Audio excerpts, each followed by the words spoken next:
श्रीगोंद्यातील सहकार महर्षी शिवाजीराव नागवडे सहकारी साखर कारखान्याचे चेअरमन राजेंद्र नागवडे यांनी भाजप तसेच अपक्ष उमेदवारांवर टीका केली आहे। ज्यांनी शेतकऱ्यांचे वर्षानुवर्ष उसाचे पैसे दिले नाही म्हणून 30 गुन्हे दाखल झालेत। शेतकऱ्यांचं वाटोळं केलं। ज्यांनी सरकारच्या विकासासाठी आलेल्या पैशातून 40% कमिशन घेतल्याने कामाचा दर्जा घसरला। हे ज्यांचं कर्तृत्व, ते आमदार म्हणून काय विकास करणार असा सवाल सहकार महर्षी शिवाजीराव नागवडे सहकारी साखर कारखान्याचे चेअरमन राजेंद्र नागवडे यांनी केलाय। विधानसभा निवडणुकीची रणधुमाळी सुरू आहे।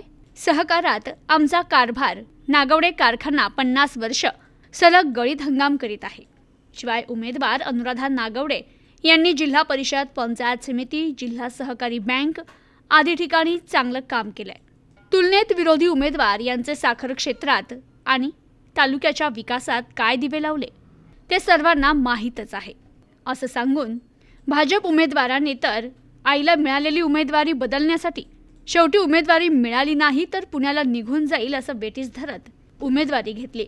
त्यांना जनता थारा देणार नाही, ते पुण्याला जाणार होते। त्यांचं स्वप्न जनताच 20 तारखेला पूर्ण करणार असून जनता मुंबईला नाही तर त्यांना पुण्याला नक्की पाठवणार असं नागवडे म्हणालेत।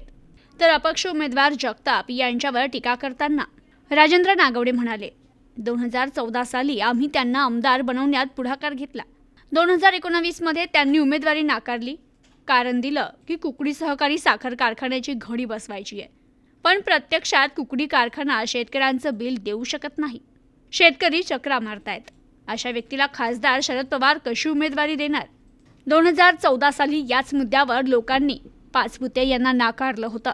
हे खासदार शरद पवार यांना माहीत आहे अशी टीका करत नागवडे म्हणाले, राहुल जगताप हे स्वतः शिवाजीराव नागवडे यांचा फोटो वापरता। त्यांनी नागवडे यांचा कारखाना कारभार पाहावा।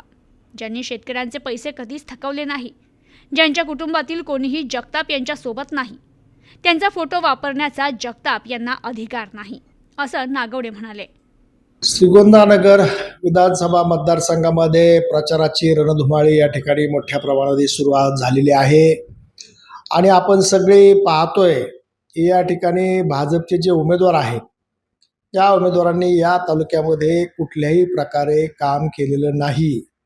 कुठल्याही पद्धतीनं त्यांनी स्वतःचं योगदान दिलेलं नाहीये। गेल्या 4.5 वर्षामध्ये ते या तालुक्यामध्ये सुद्धा थांबले नाहीत।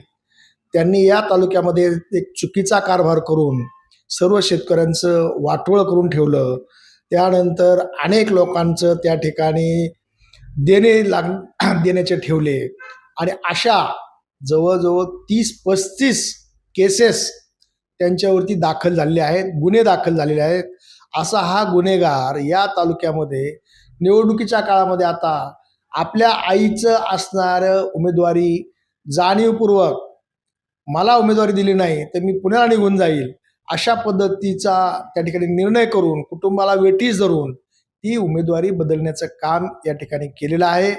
या तालुक्यामध्ये जो काही विकास निधी आणण्याचं काम त्यांच्या वडिलांनी केलं होतं, परंतु त्या विकास निधीच्या कामामध्ये या पुत्रांनी 40% त्या ठिकाणी कमिशन घेण्याचं काम केलं आणि या सगळ्यामुळे आलेल्या विकास कामाचं वाटोळ झालेलं तालुक्यातील जनता या ठिकाणी पाहते आणि म्हणून अशा या उमेदवाराकडे जनता त्यांना अजिबात थारा देणार नाही अशी या तालुक्यामध्ये परिस्थिती निर्माण झालेली आहे।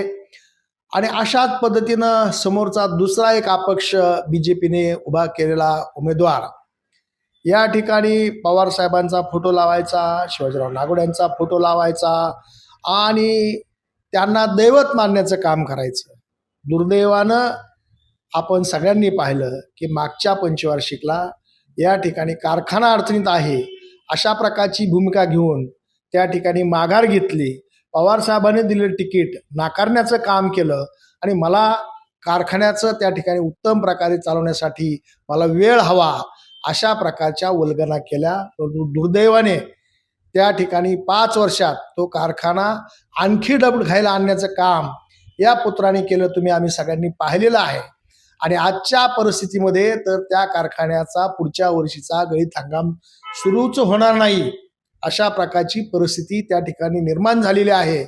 आणि उद्याच्या काळामध्ये जर पवार साहेब तालुक्यामध्ये आले तर पवार साहेब शेतकऱ्यांचे कैवारी असल्यामुळं शेतकऱ्यांना भाव मिळाला पाहिजे, चांगला त्यांना ऊसाला भाव मिळाला पाहिजे, त्यांच्या शेतीमालाला भाव मिळाला पाहिजे. अशा प्रकारची भावना आणि दूरदृष्टी असणारं नेतृत्व जर त्यांना उमेदवारी दिली आणि या ठिकाणी पवार साहेब जर तालुक्यात आले तर उद्या हे शेतकरी आपल्या समोर आल्यानंतर आपल्याला त्यांना काय उत्तर द्यायचं, अशा सगळ्या प्रकारची परिस्थिती पाहिल्यानंतर त्यांनी जाणीवपूर्वक या ठिकाणी त्यांना उमेदवारी देण्याचं काम नाकारलेलं आहे. शिवाजीराव नागोळ्यांच्या बाबतीमध्ये ते जे फोटो लावण्याचं काम करतात, परंतु शिवाजीराव नागोळ्यांच्या कुटुंबामध्ये त्यांच्याबरोबर कुणीही व्यक्ती गेलेली नाही आणि जाणार पण नाही. कारण अशा प्रकारचा हा चुकीचं काम करणारा माणूस आहे, त्या विचाराचा हा माणूस नाही. बापूंना सुद्धा आज असं वाईट वाटत असेल की कोणत्या माणसाला त्या ठिकाणी मदत केली आणि अशा प्रकारच्या या चुकीच्या माणसामुळं तालुक्याचं वाटोळं झालेलं त्यांना कदापि सहन होणार नाही. अशा प्रकारचं काम या तालुक्यामध्ये त्यांनी केलेलं आहे. आज बापूंनी या राज्यामध्ये सहकाराच्या दृष्टीनं अत्यंत मौलिक असं काम केलेलं आहे आणि त्या विचाराचे जर तुम्ही पाईक असताल तर तुम्ही सक्षमपणानं कारखाना चालवायला पाहिजे होता. शेतकऱ्यांना 2 पैसे जादा देण्याचं काम केलं पाहिजे. उत्तम प्रकारे या कारखान्याचं लालोकी करण्याचं काम केलं पाहिजे. दुर्दैवानं हे कुठेही होत नाही आणि त्या असताना देखील तुम्ही बापूंचा फोटो लावताय, याच्यासारखं दुर्दैव नाही. बापूंना त्या ठिकाणी अशा प्रकारची परिस्थिती पाहिली तर बापूंच्या डोळ्याला पाणी येईल की किती चुकीच्या माणसाला खऱ्या अर्थानं मी त्या ठिकाणी सहकार्य करण्याचं काम केलं आणि हा माणूस या शेतकऱ्यांचे प्रपंच उद्ध्वस्त करणारा निघाला. हे अत्यंत दुर्दैवी आहे. अशा प्रकारे ही परिस्थिती या तालुक्यातील जनतेने पाहिलेली आहे. 5 वर्षामध्ये कुठेही एखादं भरीव काम नाही. शेतकऱ्यांच्या पाण्याचे प्रश्न सोडलेले नाहीत. कुठल्याही प्रकारचं एखादं मोठं योगदान आणण्याचं काम केलं नाही, रस्ते केले नाही, काही नाही. आणि म्हणून फक्त आणि फक्त लोकांच्यामध्ये गैरसमज कसा होईल, कुणाचा जरी फोटो लावून मी त्यांचा समर्थक आहे असं दाखवण्याचं काम करायचंय आणि दुसऱ्याला सांगायचं की त्यांनी एवढे पक्ष बदलले. आता तुम्ही किती पक्ष बदलले, तुम्ही कसं राजकारण केलं, तुम्ही कशा पद्धतीने वागत होता. ठीक आहे, आम्ही गेलो अजितदादांच्या बरोबर, पण तुम्ही अजितदादाकडे जायचे, पवारसाहेबांकडे जायचे, फडणवीसकडे जाता, त्यांच्या पाया पडता आणि अशा पद्धतीने षडयंत्र रचायचं काम तुम्ही त्या ठिकाणी करताय. परंतु हे सगळं जनतेच्या लक्षात आलेलं आहे आणि म्हणून तुम्ही कुठल्याही प्रकारे या तालुक्यातील जनतेचं समर्थन करू शकत नाहीत. जनतेला त्या ठिकाणी ह्या सगळ्या गोष्टी तुमच्या चुकीच्या लक्षात आल्यात आणि अशा प्रकारच्या माणसाला कुणीही जनता थारा देणार नाही. जनता सुज्ञ झाली आहे. नागोडे कुटुंबियांनी आज 50 वर्ष झालेत त्या कारखान्याचा विश्वास, त्याच पद्धतीनं लोकांना ऊसाचा भाव, त्याच पद्धतीने कामगारांचे पगार, त्याच पद्धतीने या कारखान्या परिसराची जडणघडण, मग ते महाविद्यालय असतील, शाळा असतील, कॉलेजेस असतील, सगळ्या गोष्टीमध्ये उत्तम प्रकारचं योगदान या ठिकाणी दिलेलं आहे. आणि नागोडेंनी सतत पाण्यासाठी संघर्ष केलेत, लोकांच्या सुखदुःखासाठी संघर्ष केलेत, कोविडच्या काळात त्या ठिकाणी संघर्ष करण्याचं काम केलं, या ठिकाणी वारकऱ्यांना मदत करण्याचं काम केलं, लोकांच्या जलसंधारणाच्या कामामध्ये मदत करण्याचं काम केलं, विद्यार्थ्यांना त्या ठिकाणी प्रोत्साहन देण्याची कामं केलेली आहेत. अनेक विद्यार्थ्यांना त्या ठिकाणी प्लेसमेंट देण्याचं काम करून अतिशय भरीव आणि विकासात्मक काम करण्याचा प्रयत्न हा नागोडे कुटुंबियांनी सातत्याने केलेला आहे.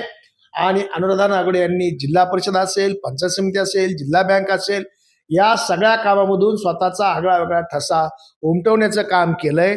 त्यामुळे या ठिकाणी जे कोण आहेत ते 2 नंबरलाच आहेत आणि जे कोण आहेत ते 10 नंबरलाच आहेत. त्याच्यामुळं कुणाची लढाई आहे हे सांगायचं तुम्हाला काही कारण नाही आहे. तुमचा नंबर 10वा आहे, तुम्ही 10 नंबरलाच थांबा, काही अडचण नाही. जे 2 नंबरला आहेत ते 2 नंबरला थांबतील. हे जनतेने सगळं ठरवून घेतलंय.